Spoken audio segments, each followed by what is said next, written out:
let's talk auto remarketing. According to the NAAA, the auto remarketing overview process includes OEMs, dealers, franchise and independent, lenders, rental car companies, fleet lease companies, buy here, pay here, repo, salvage yards, rebuilders, and parts. So what's it take to become an auto remarketing expert? Recon, pricing, remarketing, sales, reports, financing, customer service, training, technology, and of course, relationships. Are you the next rising star in remarketing? Do I ask too many questions? Probably, but I ask the questions that will help you grow your business and make better and faster decisions that will lead to your success. So here's another ATI live show on YouTube and LinkedIn that just isn't like the other stuff. What's an auto remarketing expert? Please stick around and join the live chat. We'll be right back.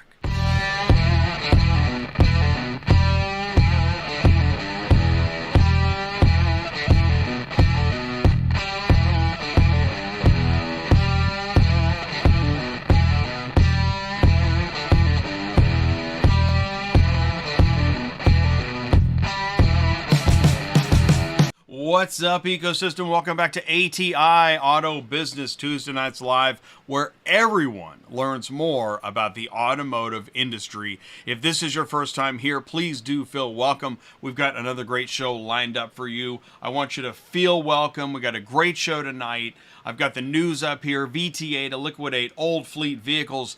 TikToker has tips to avoid at the dealership. February inventory and affordability.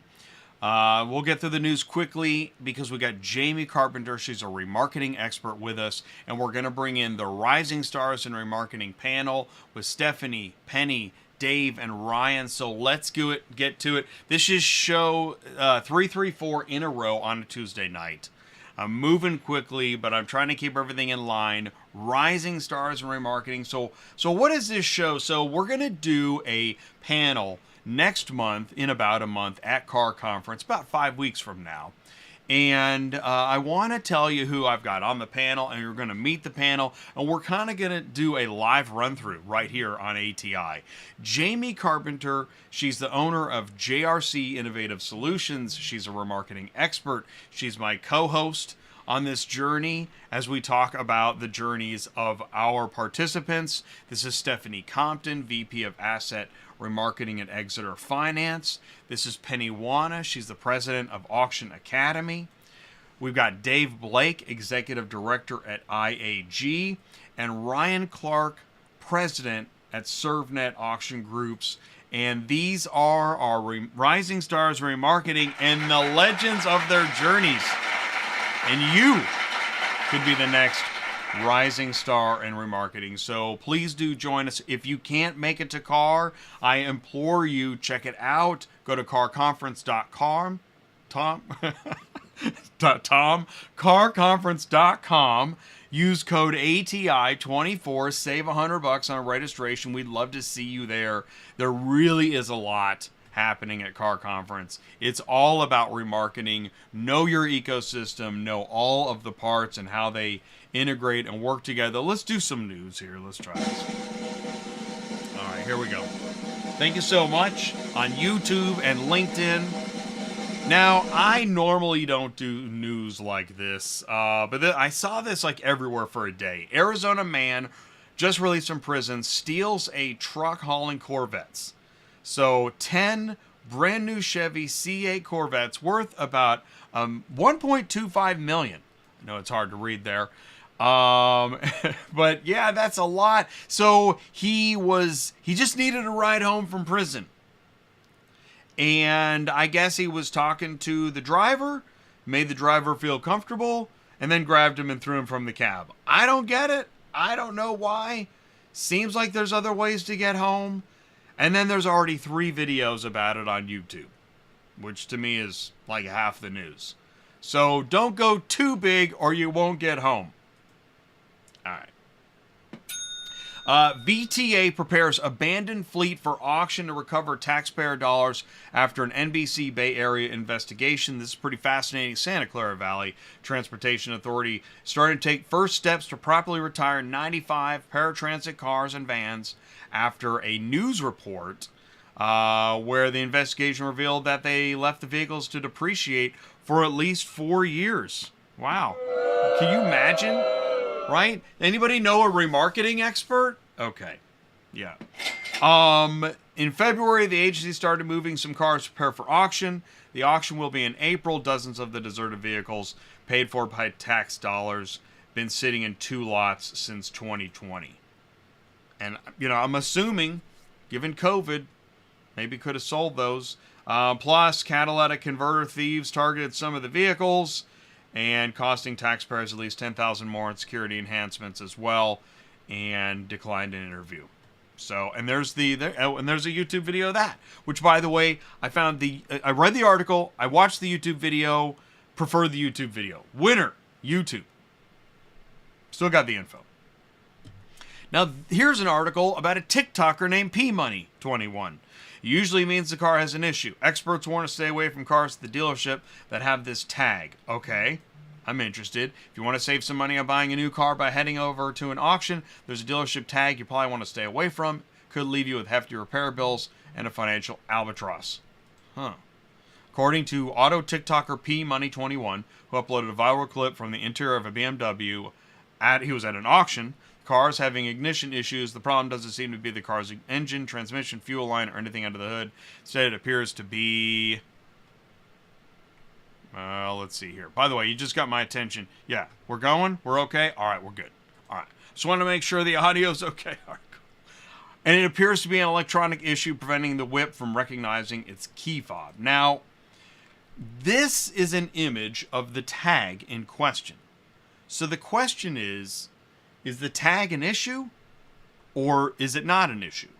So there were many comments, which I think is also part of the news story, I guess. If you see a car at auction with this key tag, stay away, particularly 925. It reads, the key tag right here means it was in service. And then users reply, let's see, every BMW has a service issue.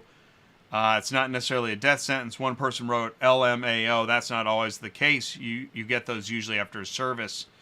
And P-Money replied, from my experience, they usually have some sort of problem.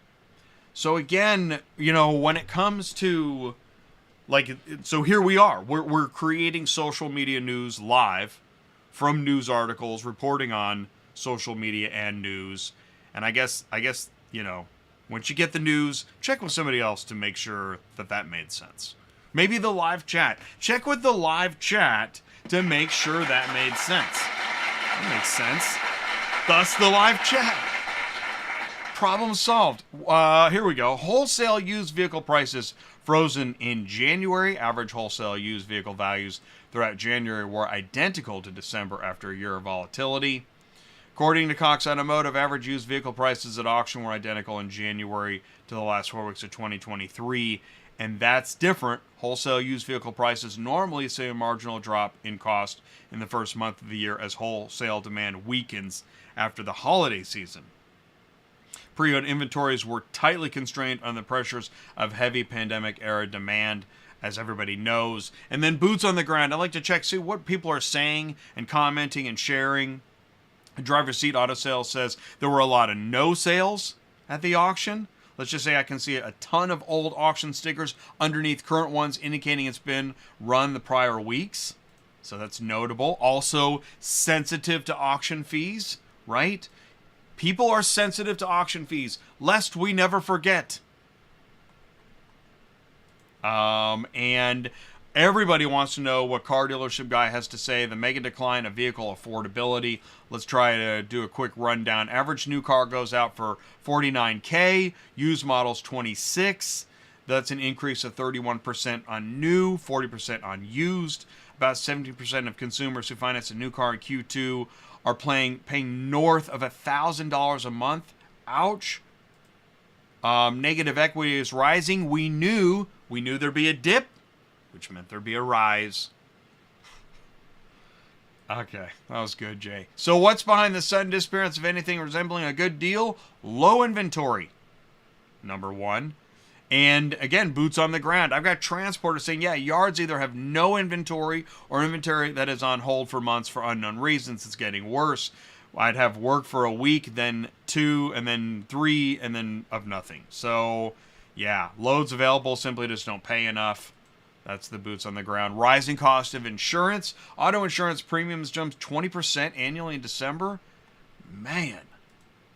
And then the lack of used car options. Prepare for a very competitive used car market over the next several years. We know vehicle acquisition is the name of the game. Patrick James of Cox Automotive, he was on my show 2 weeks ago talking about CPO cars and the high demand there to keep clients happy. So just remember, you can leverage ATI. I don't ship cars. I move information. I'm ATI Auto Business, and I want to help you leverage your business and share the information. Let's do this. Grab your ELD punch real quick, and right after this, we're going to bring in Jamye Carpenter, and then she's going to help me talk more about what's happening with rising stars and remarketing. So stick around. We'll be right back after this. Are you completely stressed out from all the calls and the contracts and the verifications of loads where nobody ever answers the phone? Call Murphy Auto Dispatch Services today. Murphy Auto Dispatch Services has over 15 years in the transport industry. We are your office while you are on the road. We book, we verify, and we bill out your loads for you. We have an excellent accounting staff and an even better dispatch team. Give us a call today at 417-273-0021, or if you want to email me, it's murphyautotransport31@yahoo.com. Give us a call today.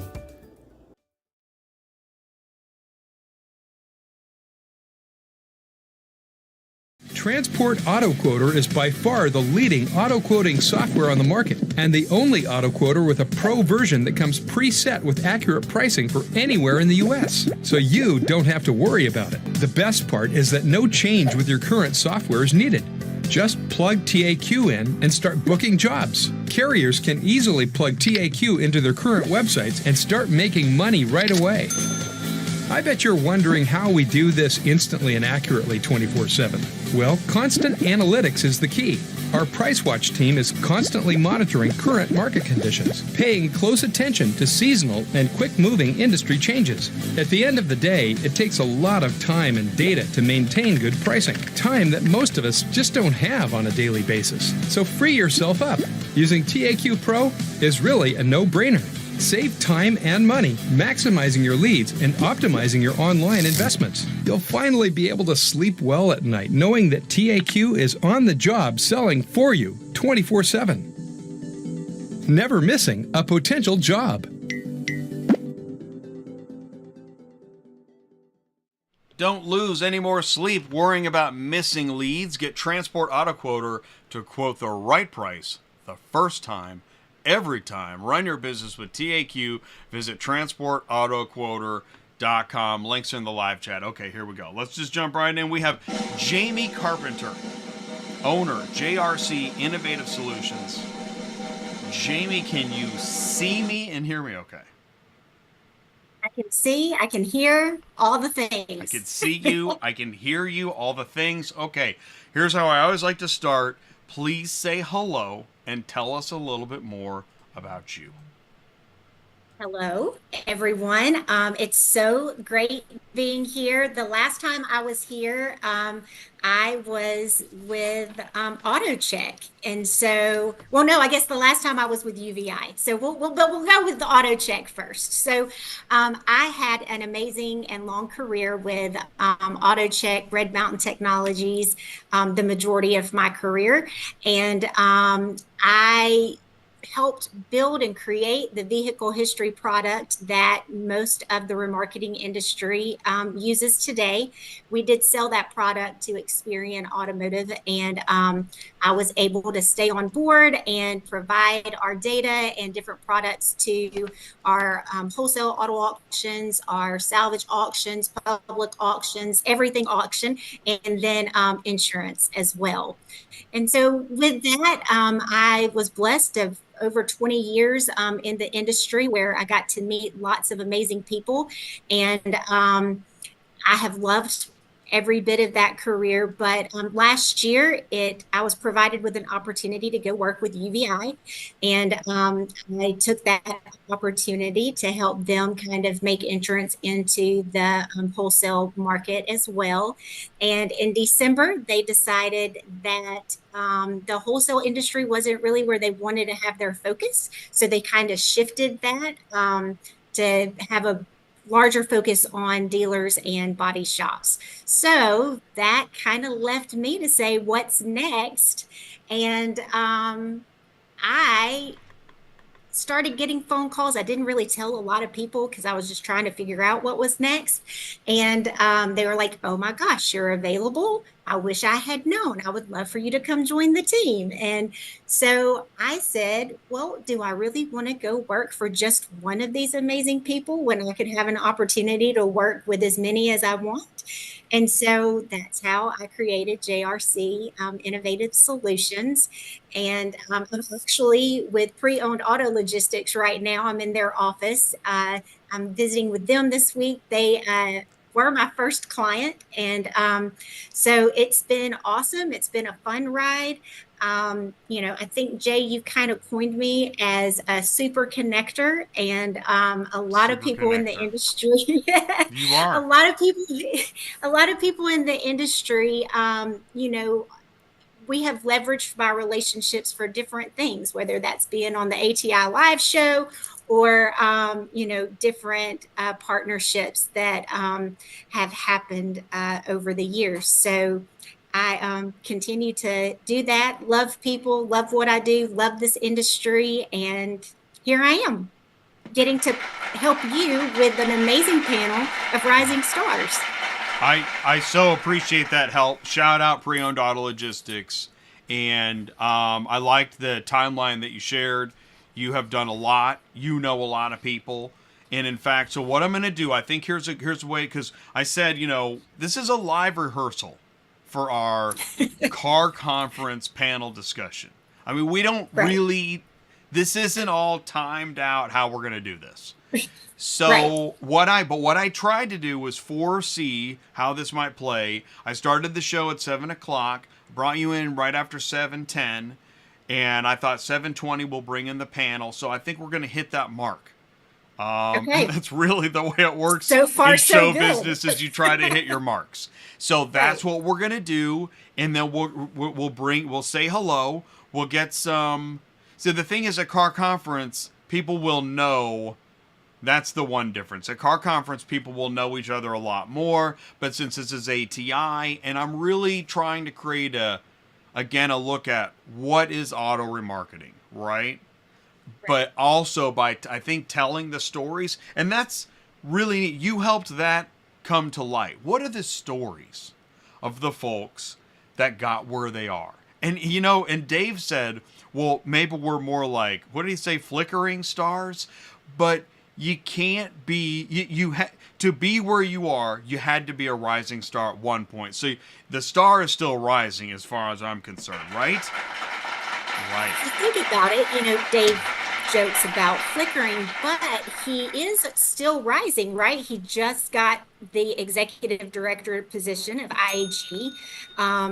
So yes, a lot of us have continued our journey, and we've been in this industry for years and years, but we do continue to grow, right? Here I am, just launched my own business. You've got Stephanie, Remarketer of the Year. Ryan, he's just jumped in and been named president of ServNet. And then Penny is the ultimate star. So, I think if you look at the folks that we've chosen to join us on this panel, yes, we flicker at times, but we're still rising. Excellent points. And what I also want to say before everybody comes in is that, and I've said this in our prep meeting, is that I'm still getting to know everyone. And I feel like for as much content as I've tried to put out and as much as I've tried to learn, if I'm still learning, that means there are folks just learning who some of these folks are, why they do what they do, what it is that they do. You know, we talk a lot about transportation and logistics, and those are the roots of ATI. And many carriers, when they get to the auction lot, I think they don't really know all what is happening.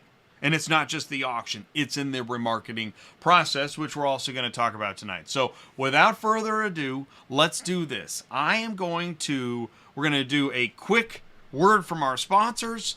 And right after this, we're going to bring in the Rising Stars and Remarketing panel. Stick around because we'll be right back. Thank you. AuctionVCommerce is the universal support solution to help brick-and-mortar auctions respond to the needs of digital buyers and sellers with greater efficiency, accountability, and more access.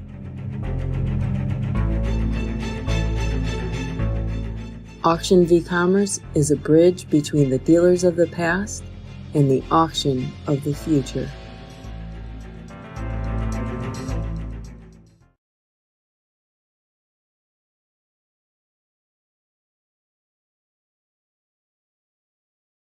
Yeah, so let's be honest with it. Everybody, as an operator, like myself, we're always looking to save expense, okay? And so if I can get a product that is just as efficient as another product and yet save a ton of money, that's what I'm going to do. And so I think the value proposition that Dealerslink offers is unmatched, right? For what we spend on Dealerslink, for what we get from Dealerslink, full spectrum, the marketplace's support, the OEM data, the Fastbook tool, the mobile applications that you have, the value proposition is huge. And I definitely would recommend, I have recommended, we are continuing to install it into our stores as we speak. Request a live demo at dealerslink.com now. Manage your inventory operations all in one place with smarter wholesale, cutting-edge Recon, market-driven strategies, and automated advertising. Visit dealerslink.com. Links are in the live chat. All right, here we go. Let's just jump right in. Please do help me wish a very warm welcome to the Rising Stars and Remarketing panel. Penny, Ryan, Dave, Stephanie, can you see me and hear me okay? Sure can, yep. Okay, right. Who goes first? What do we do? Here's what I'll do. Let me just jump in with our slide deck. So here we go. Let's put it on the right screen. In creating a slide deck for the Rising Stars and Remarketing panel, I got a little creative over time and thought, I took Jamie's words and the legends of their journeys, the Rising Stars and Remarketing. Now, do you mind being called Rising Stars and Remarketing? Is that okay? I defer to Penny. I like it, but like we all have said, we definitely have some careers under our belts. And like Jamie pointed out, we're continuing to rise and do new things and move around. So it's great not to be confused with next generation. Yeah, I mean, I think we've kind of certainly in the last couple of years and so risen into some key leadership positions. Agreed. I agree with that. Awesome. All right. We never arrive, do we? What's that? Say we never arrive, do we?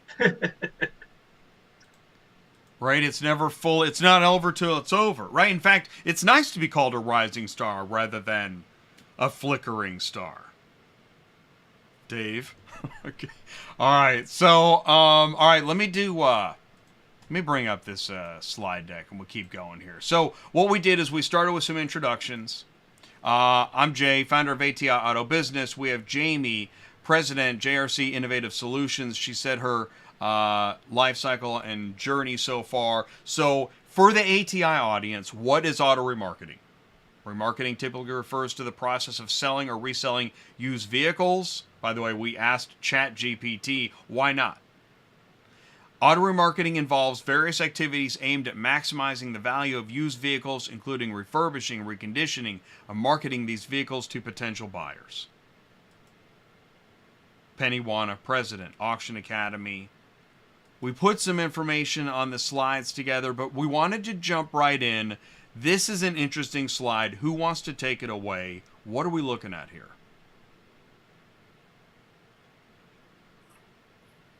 I think any of us could. Go ahead, Dave. I think we're looking at, just really how the auctions are just this kind of conduit to so many different areas of the remarketing industry, right?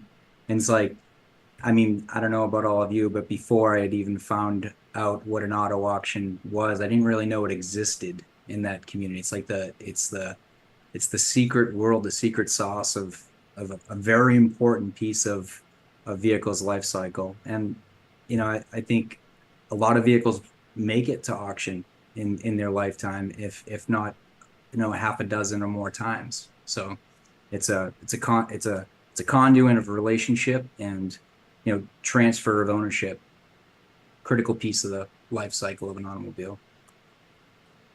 Speaking of the number of vehicles, I know that a couple of years ago, the statistics could have changed just with the number, with low inventory and people holding onto their vehicles longer. But there was a statistic that said, 40% of the vehicles on the road are used cars, and 50% of those have gone through an auction. It's a lot of vehicles.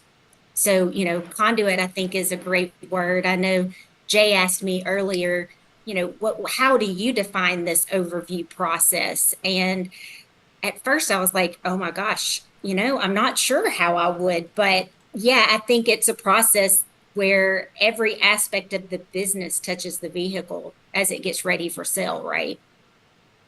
And you can see that on that chart, how it all connects.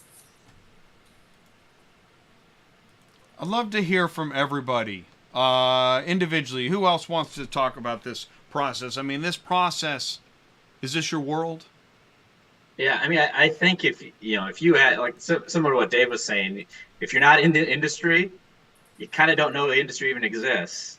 And but then you get into it and you realize that this is a multi-billion-dollar industry that affects, a huge key parts of the economy, automotive, financial. It's a huge cog in in like our industrial economy, and it just kind of flies under the radar. But it is crucial to the functioning of the whole car market.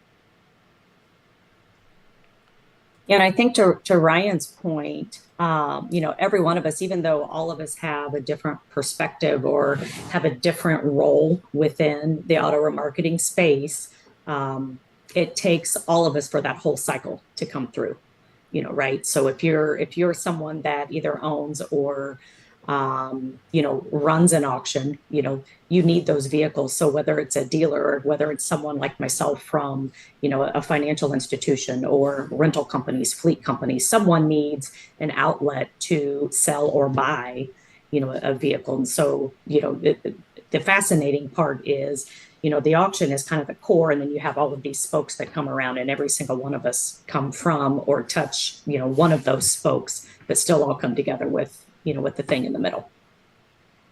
And I'll add to that, what I see on this page is training opportunities, certifications, networking. From my point of view and where I come into this whole process is trying to make sure that I know every single person in this area that can lead a conversation and a training for those up and coming and those actual next generation or current generation leaders. And if I don't know the person directly, I need to know somebody and ask them who the right person is to get in front of a group. That's why, Penny, we've got you as the next slide. I hope I'm right about this. Let me share the screen. Okay, so because that education, which is why we're here. Stephanie got up there. We're doing the introductions. The road to becoming a star. Okay, I'll reorder that. Jay, reorder. But I want to talk, Penny, I want to talk about education, because that's where it starts, right? How does one wrap their arms around all this? And how do you teach that? You ask your students to commit to 2 years because you just can't get it done in an hour.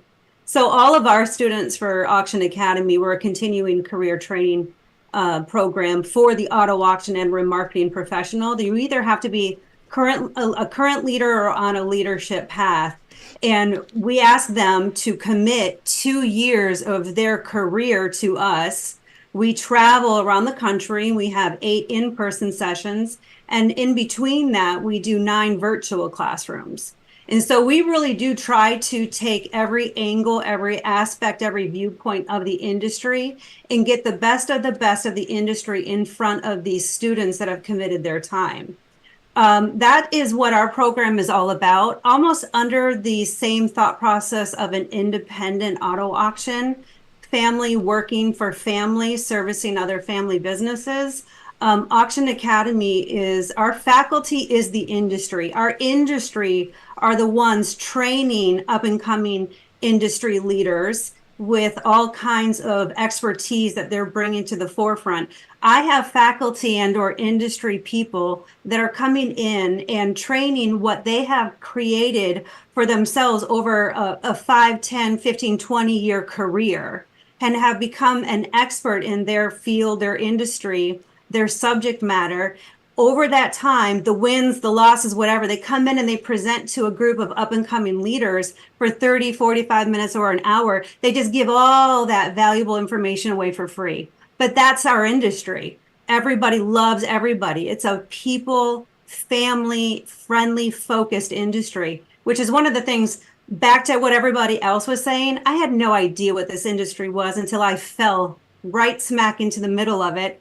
And now I just can't see myself doing anything else. And so what I pride myself in with this training program, the platform that I was honored to be part of, is giving back to these people, watching these up and coming, these next generation or current generation leaders grow their careers. It's fascinating. Back to you. And you fell into this, right? I fell right smack into it. Tell us about that, because I know, see, Jay got the slides out of order, and the first slide was for you to tell us, about your journey and how you got here, which is, then we were going to talk about education, but we can do it either way. I love the education piece, but we do want to hear your journey and how this, you fell right into this. Well, I'm actually going to celebrate 20 years in this industry come June this year. You would not even believe it. But I work for my sister and my brother-in-law. They started a consulting firm, TPC Management Company, and they were starting to grow, and they reached out to me and my husband. So I not only work with my sister, I work with my husband, which is fantastic. It's a family business. And our goal under the TPC hat is to work for other family businesses, independent auctions. And so they asked Giles and myself, my husband Giles and myself, to come and join them as they grew. And we said, sure. We were looking for a life change. We were in St. Paul, Minnesota. We moved down south to Franklin, Tennessee, just outside Nashville. And at first I started behind the scenes, admin assistant, office manager, event coordinator, just started to work my way up, became part of the Auction Academy. Pierre and Pauline are co-founders of Auction Academy, and that started 13 years ago. I've always been part of Auction Academy from behind the scenes. And then about 7 years ago, they promoted me to president. And so they gave me an opportunity and a platform, and I absolutely just ran with it. So they definitely seen that I had passion in this area and I was really good at what I was doing. And they kind of gave me the keys to the car and they said, drive. I haven't looked back. And it's been an amazing journey. I've loved watching your journey, and everything that you've accomplished and how you support everyone in our industry. Going back to you having industry experts come in, and that's a gift for us when we get to come in and talk to the Auction Academy and spend that time with those that are going to be the next generation, right? So otherwise, we might not get that one-on-one experience, but you give us that platform too. So I found that I'm learning just as much from being part of the Auction Academy family on the other side. So yes, you've done an amazing job. Well, thank you for that. That's great to hear. Kind of gives you a second wind and kind of encourages you to keep on going, And just super quick, not to talk too much about it, but I also within our class groups, we definitely try to give them that experience, introduction, exposure to the industry, the entire industry. But we also tell them and make sure that they understand all of your speakers and presenters and faculty come from the industry. So now it's their turn. When they near graduation, it's their turn. Now you give back to the industry, volunteer your time, your expertise to the committees, all of the associations that are out there, mentor someone. So we definitely do preach that as well. And I practice what I preach. I definitely want to volunteer my time with NAAA, IARA, IAG, anyone and everybody that I can give back because you all are giving to us in our program. I try to put in the work. I try to talk the talk, walk the walk, all of that. I'm going to jump back in because I tell you, that's the thing is that Penny, I feel like we could spend the whole show together talking about your journey, your network, the education, the training. It's pretty amazing. So, gosh, let's do this. Jamye, I threw the slides away. Where would we go next? We had Penny up first, talk about education and journey. I think we had Stephanie set next. Stephanie, you want to jump in with, by the way, 2023 National Remarketing Executive of the Year, right? That's awesome. So tell us a little bit more about your journey and where you are now. Yeah, sure. So I started back in 1997, dating myself here, but I actually worked for a subprime auto finance company, and really, unlike I'm sure, Ryan and Dave will tell their stories, but unlike a lot of others, very similar to Penny, I wasn't in the auto industry. I didn't grow up in the used car world or auto auctions. I started as a file clerk. A friend of mine worked at a subprime auto finance company. They, needed somebody. I needed a job, and started there. And then I had an individual that's actually still in the industry today, reach out to me that also worked for that same auto finance company, and said, "Hey, I've got an opening in dealer services. Would you like to come over?" So worked a little while as a dealer services rep, and as our dealer sales managers were in the field signing up dealers to do business with us, I was inputting the information in systems and things like that. Did that for probably a year or two, and in about 99, got a phone call from somebody within auto remarketing within the same company, and just said, "Hey, we have an opening. Would you like to come over to auto remarketing?" And my first question is, what in the world is auto remarketing? I had no idea. I knew, the front end side of it. And I've been doing that ever since. That particular company, again, I'm going to date myself here, but that particular company shut down originations. And I knew that, okay, if they're not originating, we're not going to be doing some things, on the back end. So I actually found an ad in the paper and applied for a job within the ADESA umbrella. Worked for Par North America for about 10 years, and then moved over to Santander, and then now with Exeter Finance. So I think just the various roles, just very ambitious, trying to get myself to that, next level. I think that the thing that's helped me is, when I look at my entire career, 2/3 of that, I've actually been on the vendor side versus being on the customer side. So I think that's helped me be a better customer. Just, knowing, and everyone on this panel can tell you, you have 200 customers that want things done 150 different ways, trying to remember that, knowing that a lot of times as customers, we don't always call and say thank you. We're calling to complain about things that are, that you've done wrong. So I think, that has really helped me to be to where I am today, and being, the customer that I am, and my team, in that, I have a little more empathy just because I've been on that other side and look at things, I think, from a different, end of the telescope, and have just really pushed myself and even anybody that's worked within my team to build those relationships and do what we need to do to get to that, next level. But that's kind of high level of, where I started and where I am today.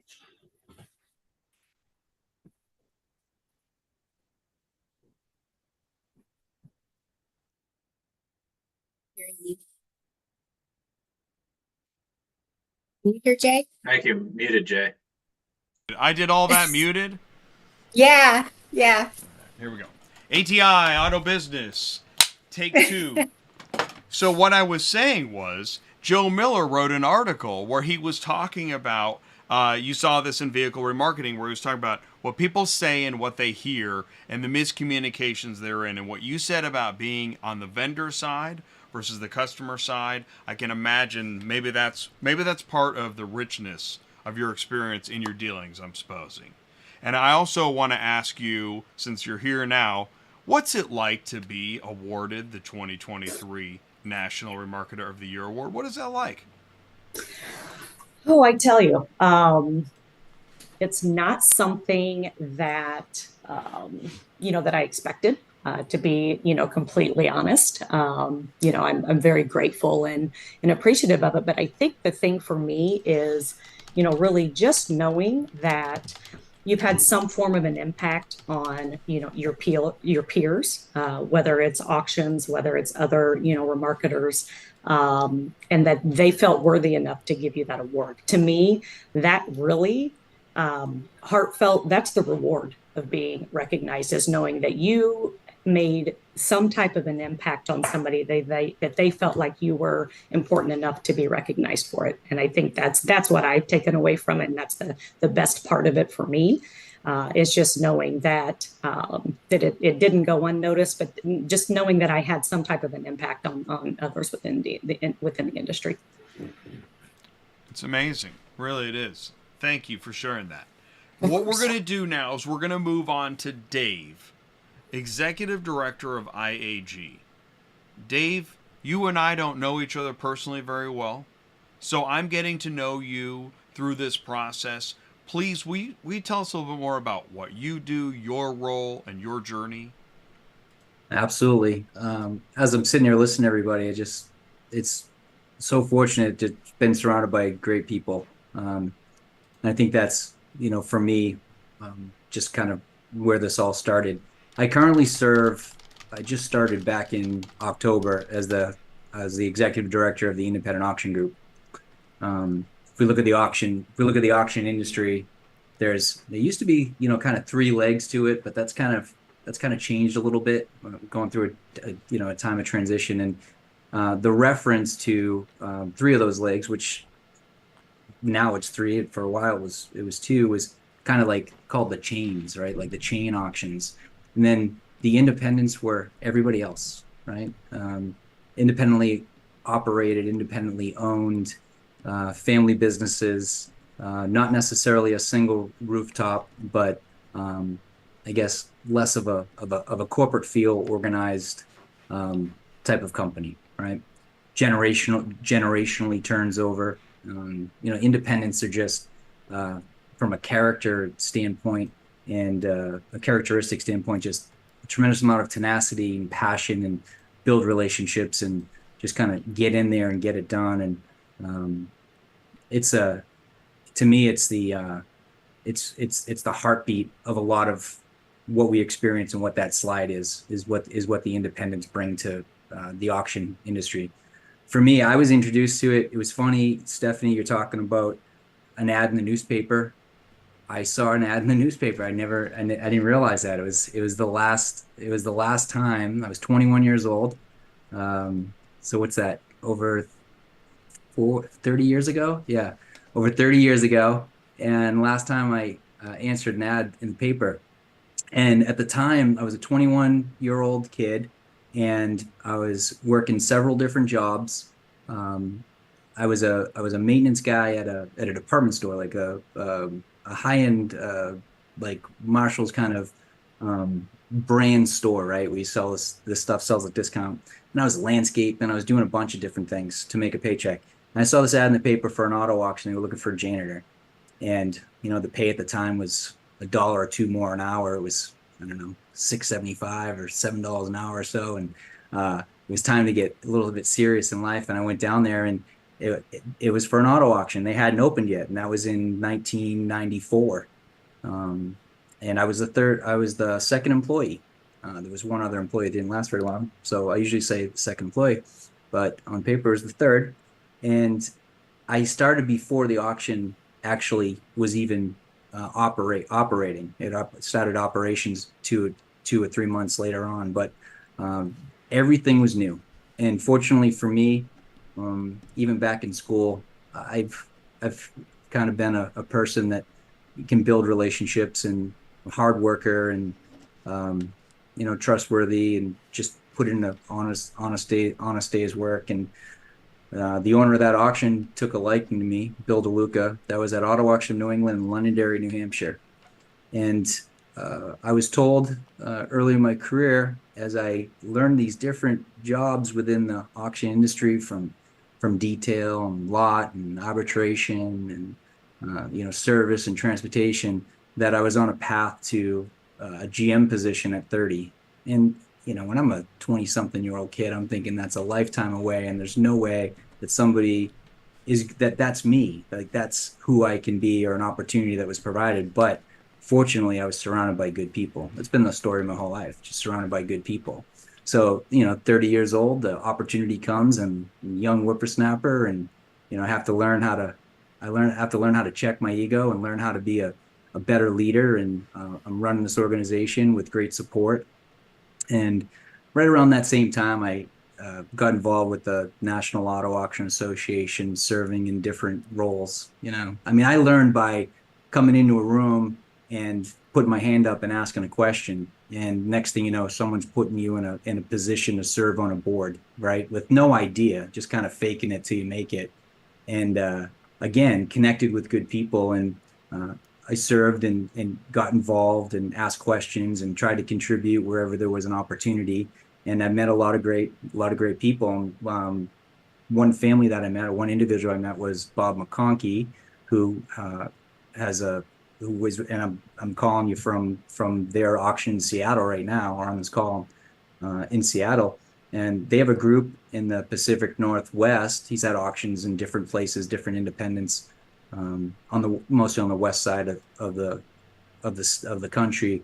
And I remember I met him because I heard him speak at a conference, and he had shared some information I thought was valuable, and I sent a handwritten card thanking him with pure appreciation, and that started a relationship. And it was at a time in my life, 39 years old or 40 years old, I just had this fire and thinking that there was something else for me. And I received a phone call from them letting me know that they were going to open an auction in Seattle, and they were looking for a GM. And that was in 2013. We started talking about it, and next thing you know, I'm in Seattle in January of 2014. And at the time, I'm in New England, and it's on the other side of the country, and they say Seattle, and I'm like, I think I've been there once before on an NAAA conference, but is that in the US? It's a different culture, and there's so much fear, right? Like, are all these things that I know as far as a leader and being involved in an organization, is it only applicable to what I've grown up with and what I've grown through? Am I going to be able to do it? So we took the chance and came out west, and it was a great decision. And Seattle will celebrate their 11-year anniversary in May. Just this last year, one of the things I did, I was given the opportunity to serve in the Independent Auction Group, which is a subset committee of NAAA that serves the independents. I was asked to serve as a co-chair with Lynn Weaver and Charlotte Pyle, both auction owners. Lynn's now retired, and I thought in my mind, in my 50s, wouldn't it be great if that director position was available, and I could uniquely have, continue to keep a connection with the McConkey Auction Group and add value, and, somehow have this, kind of unique relationship, because I love this industry. And I think if you're introduced to it, I think there's a lot of people that stay in this piece of the industry, because in the automotive industry, you can have the retail side, the wholesale side. I've always felt really fortunate that I'm on the wholesale side of the business. Love people, right? But working dealer business to business mainly. Just a great piece of the business. So we had some discussion, Bob and I and the McConkey family, and they afforded me the opportunity to serve in an executive VP role and step out of the GM position and Joe Lamons, who was running the Las Vegas sale that then sold, came up here, and he's been in that seat since August. And we're going through a transition, and they're supporting me with the ability to focus on the director role and, deepen relationships and help, just make it better than the way that I received it. And it's awesome. It's a great industry. It's a great time. It's I don't know if it's the third quarter or the fourth quarter, but it's just an awesome season. I feel like we're having a fireside chat, right? And I'm sitting here thinking about the stage at Car, and I'm thinking, I'm just gonna have to throw away half of these slides, because hearing you all talk about your journeys that's the most compelling information. Other than that slide, that was pretty interesting too. But this is fascinating, and I can't believe it's already 7:50. So let's do this. Ryan, please say hello. Tell us a little bit more about you, and take it away. Hello, I'm Ryan Clark. I'm the owner of the Greater Rockford Auto Auction and Great Lakes Auto Auction, Rockford, Illinois, and South Bend, Indiana. My journey is a little bit different than everyone else's. My grandfather founded the Rockford Auto Auction. This is our 50th anniversary this year. He was sort of a serial entrepreneur, like the founding generation of a lot of the independent auctions. You just had guys who were in multiple different businesses and got in the auction business, and it doesn't really, as Dave said, it gets in your blood. And so I did some investment banking, did some restructuring consulting, and then after my grandfather passed away, I got involved in 2013 to oversee family business in the auction, and it's I didn't spend a ton of time around, oddly enough, did not spend a ton of time around the auction as a kid. But it is something that gets in your blood. It's exciting. I tell, like I said earlier, no one in the general public generally knows that this business exists. If they think an auto auction exists, they think it's Mecum or Barrett Jackson. And I'm like, no, this is your everyday. This is what gets people to work. This is the people who need cars to get to work. This is where they get their cars. And I explained to them, what's fun about it is it's basically capitalism in its purest form. We sell service, we make a market. And it is, you go to the auction, it is the United Nations out there. You meet people from all walks of life. And it's just a fun industry. And it's hard to, and I think as all the panelists have said, we all have pretty long tenures in it, because once it gets in your DNA, it's hard to leave, because it's super unique. It's exciting. This has changed a little bit more as we're selling stuff throughout the week, but for the most part, you have that one day a week that's game day, and you're leading up to every day of that week. And there's all these little components. A lot of, on the outside, you think that, you get some drivers and some cars running through the block, but there is a lot, from title work to details. There's a lot that goes on to get into transportation and coordinating all that. And I think that's why Auction Academy is great, because we have our second employee as a student now in Auction Academy, and sometimes you get kind of siloed in your own space, and you don't see all these other different components. And so it's great, and it's just now I have the opportunity. Both of our auctions are members of ServNet, which is really a group of 21 independent auctions around the country, all family-owned businesses. And that's and then on the independent side, that's the other great thing. These are all family-owned businesses with long tenures. But ServNet, when I categorize ServNet, I somewhat call it a kind of fraternity of auctions. But I think it's a lot of the best-in-class independent family-owned auctions in the country, and I'm starting just last fall started my 2-year term as president, and it's a great organization. I think certainly the commercial consigners know us, because it was originally conceived to kind of be a marketing organization for independent auctions. But what it is in reality is that, but it's also a great network. It's a great learning opportunity for all of us. I have people all around the country. If we had a question, call them up, and we have a car stuck in Seattle, I could call Dave up and get it and get some help there. And you're just learning from each other. You have that network, and so it's a really great organization. I mean, I think one of the things as we continue to build on it is really get that brand name out there for the dealers, because the dealers aren't really familiar with who ServNet is, because they're used to, they know their local independent that may be a member. But hey, as more and more dealers are buying cars from all over, hey, we could, us in Rockford, Illinois, one of our good customers, they have a car in North Carolina. Well, there's a ServNet auction in North Carolina. I can help them out with that, or whatever. And so as this becomes, it's certainly already become a very national industry. Having that national network that where we can help serve our customers is really a great opportunity. But it really is an awesome industry, and I would say it's very unique. A lot of people probably, everyone thinks their business is unique, but I certainly think this industry, just from all the different touch points and everything, is a unique and fun industry.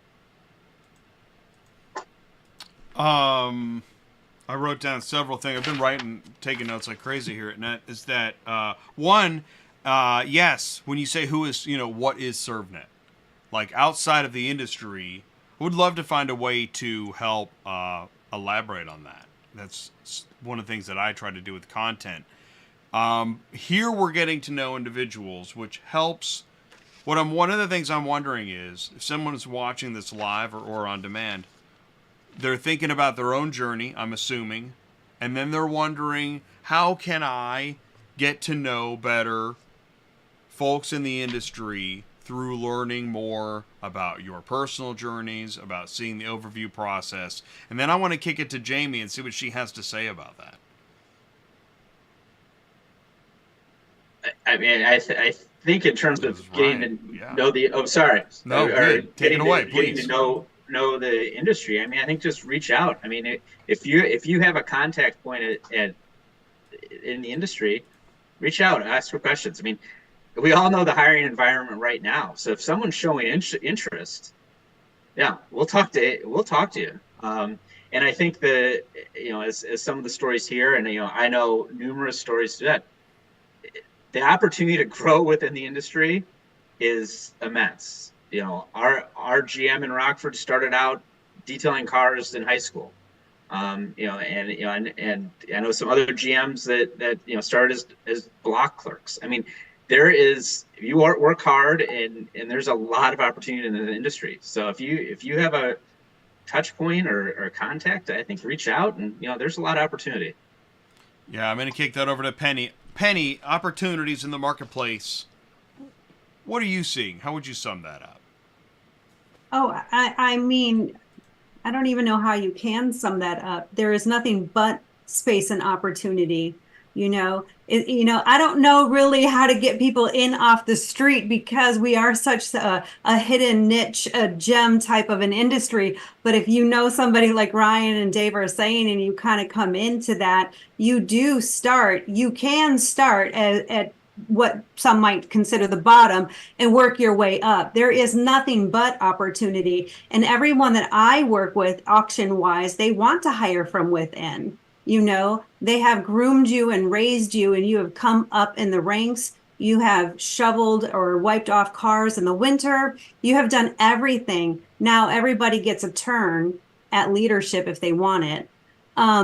We pride ourselves at Auction Academy on hearing everyone's auction story, because it is such a relationship business. Everybody has a story to tell. And whether it's a student or somebody coming in to present, a faculty, we always ask, what's your auction story? How did you get involved? So, not to kind of spin it off of the point of, whatever, but I'll hand it back to you. But there is nothing but space and opportunity. Our program, I mean, we are at the point of where we actually have to say no. We have to cap the size, We're the biggest that we've ever been at 34 students. We started out where we wanted a group of 15 to 20 because we wanted it to be more intimate.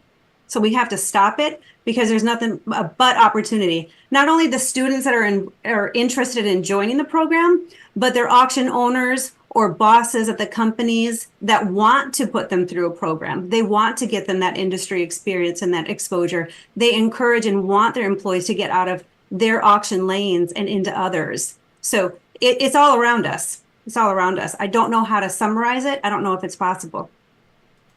Well, I think you just did, though. Jamie. Yeah, Jamie. Well, yeah, I was just going to say, I think the key that we've heard from Penny and from Ryan and Dave and Stephanie is the work hard piece, right? So I remember at one of the conferences, there was a panel, and I can't remember who said it, but she said the biggest problem that they have with hiring people today is they want to come in and get the corner office. They don't want to have to do the work to move up within, their space and within their industry. And, I think that's one of the things that makes our industry unique, in that you do have to put in the work, but when you do, because of those relationships that you make along the way, that's really what elevates your career. And getting involved, not just in Auction Academy, but with IRA and getting plugged into a committee or NAAA or IAG, making sure that you're taking advantage of what our industry offers.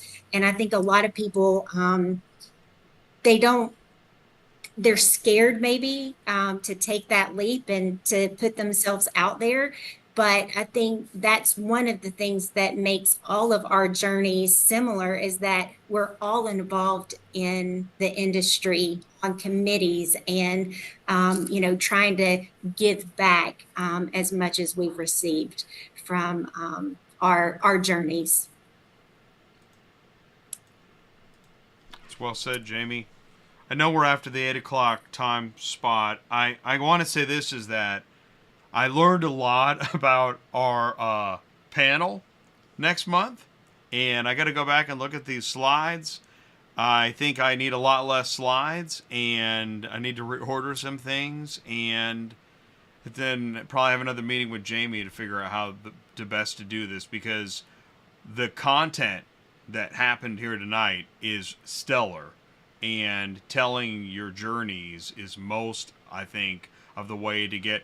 Penny, you said it. What's your auction story? When that's happening in your classrooms, in your curriculum, in your education, what I'm assuming what's going through people's minds is, when they hear someone else's journey, they think of where they are, where they want to be, and maybe how to, get down to work, because there is a lot of work involved, as you just said, Jamie, right? You have a lot of education to go through and networking to get where you want to be. Jay, I think this needs to be a docu-series. I'd say just a minimum of like 10 episodes. People can binge watch it on the weekend. Get us on Netflix. I mean, we're just scratching the surface. Yeah, I think we could easily do a round robin and, and give some feedback. I think, if anything, you never stop learning. You have to, put yourself out there and get out of your comfort zone, and at the end of the day, you have to just give that commitment to yourself, that you're going to stay committed and that you're going to do it, because really the only limits are the ones we set ourselves. So you've got to, just put yourself out there and again, get out of your comfort zone, what you're used to, and never stop learning. Yeah, the great thing about this business is it's about stretching and learning new things. So to enter into this industry with a sense of curiosity and just a willingness to be okay with not knowing, there's enough people around. If you put up your hand and you ask for help, it's part of the fabric of the culture, because so many people have grown up through that process. There's a very approachable humility to most of the people that are in this industry, and looking for others, right? Because it only makes it easier for us it's difficult to find an experienced auction person in a local market because in most cases, there's not another auction that's 25 miles away, right? Unless you're in a metropolitan city.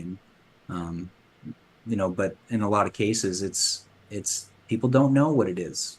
The explanation process starts in an interview, and it's the job of the auctions and the leaders within these organizations to see your talents and kind of how to identify a position that you could feel successful in and achieve. Yeah. And I'm just going to extend off that a little bit, is because a lot of times, like you're saying, if you just raise your hand and volunteer, get involved, ask that question, there are so many people in this industry that want to help and pull you up. So as much as you want to get there, there has been nothing but people wanting to pull you up. What can I do for you? It's just nonstop.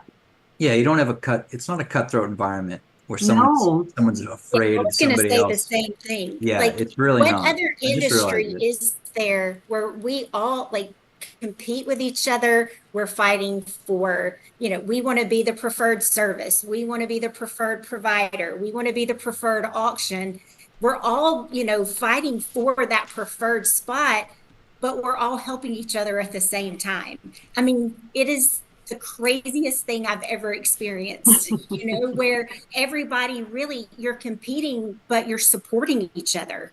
That's what makes us so unique. And that's why we all love it. Like, I have chill bumps right now because that's why we love it, right? We love each other. We love the competition. We love all of it. I remember Bob McConkey in his speech when he was president years ago using the coined the term that Boston surfaced. Co-opetition, right? Yeah. Because there's a unity and a support, but these competing, they're going to compete with a smile on. Yeah. Well, day one, class one for Auction Academy, we get into that. Be comfortable with your competitor, because you are sitting next to somebody, and we'll sit next to them for 2 years, who you may, outside this room, consider a competitor.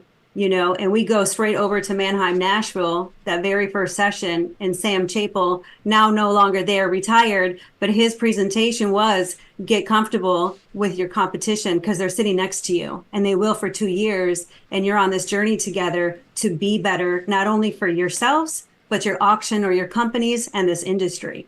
It's fantastic. So we started. Then you're going to sit next to each other on a committee, right? Like, you Absolutely. may coach you a committee where all three of you are competitors, but Absolutely. You're all supporting the industry together. Yep. Wow. Get comfortable with your competitor. That's strong stuff. But it's real. It is. Wow. That's awesome. There's some awesome stuff in here. I just got off the phone with Netflix, and they just picked us up.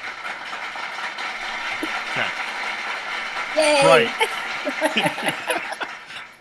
Well, maybe, hopefully, but the real housewives of the auction industry. No, rising stars in remarketing, downloadable podcast, and I can imagine. I mean, there's a lot. So this is really an amazing way to begin what I hope is something that we continue as a journey of.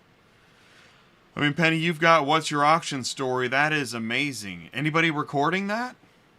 Something to think about, right? Think of all those amazing stories. And then you're going to say, yeah, we already have it on DVD. We're already on Netflix, Jay. Know your competition. All right. I think that's the perfect way to end this.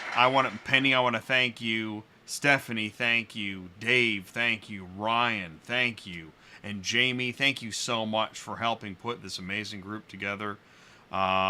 These are your friends, and I just happen to be here with a camera. So thank you so much. Appreciate it. Have a good night, and we'll see you in a month in Phoenix at Car Conference. And we'll be in touch. So much. We'll be in touch. Thank you. Thanks for the opportunity. Thank you very much. Thank you. See you. Have a good night. And this is always the hard part. I'm going to end the meeting here, and they're already shining out. So thank you so much. We'll see you soon. Okay. All right. There it is. Wow.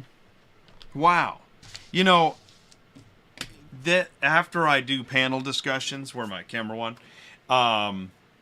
and especially ones like that where it really felt like a fireside chat, and I was really paying attention, taking notes, getting to know, you're getting to know people and part of that overview process. I want to actually bring that slide up again. Do I have that slide?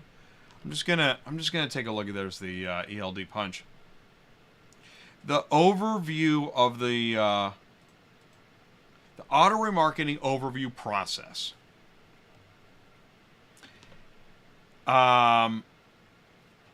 OEM, dealer, lender, rental, fleet, salvage, rebuilders, buyer, pay here, independent dealer, franchise dealer, customer, repo, and then all of the professionals within that, the auctions.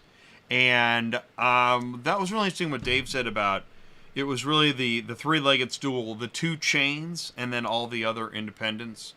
And there's just so much to think about and wrap your head around, and that's why I wanted to do a panel discussion about auto remarketing, and Rising Stars points to that. It's the people, right?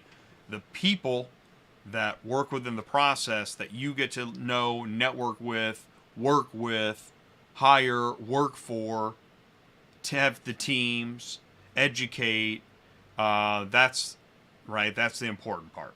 That's where we're at as an ecosystem, learning together. But then all the process, and this is just one segment of automotive. So I guess that's why the automotive industry is so darn big. We saw last month at NAAA how big the dealer section is, just dealers, vendors, well, and OEMs. And now as we move into March, into auto remarketing with Car Conference, and there's so many panel discussions happening that this is one giant industry. And this is where I will circle back and finish with this, is that I implore anybody in the logistics portion of automotive to pay more attention who the people are, what they're doing, and when you tune into ATI, you get a glimpse into, when you pull into that auction parking lot, there are people in that building that actually might be approachable, actually might be able to help you solve a problem that you're having, because we know logistics is full of problems, and we're trying to create that ecosystem, at least expand on it, where it's not like there's no one that can help, because that's how it feels sometimes when you're out in the elements. And that's why I started ATI, because I thought, you know what, there has to be people, there has to be somebody to talk to about this problem that we're having with this gate pass or this car, or there has to be people out there that want to help. And as we find out week after week, yeah, there are people out there that want to help. So thank you so much for tuning into ATI Auto Business. We're here to help. We want to help you promote your company services and messages. If you got something to say, send me an email, autotransportintel@gmail.com. Thank you so much, Car Conference, and Jamye Carpenter, Penny Wana, Stephanie Compton, Dave Blake, and Ryan Clark. This was an awesome show. And thanks, everybody, for tuning in the live chat. It's very hard for me to type and talk, let alone talk. So I missed Roberto. I saw you. Say hello. What's going on? Wendy Harrington. Oh, Kelly Bianchi's here too. Thank you so much, everybody. Really, it means a lot. Every view, like, share, and comment. Thank you so much for doing that. I appreciate you. I'll see you again soon. And next week, if you hadn't have enough, I can't even finish that sentence properly. We're going to have Car Conference Energy next Tuesday night. So here comes some more Car Conference. Welcome to March. Auto remarketing. Buckle your seatbelts. Stay tuned. We'll see you soon. Thank you so much. Good night.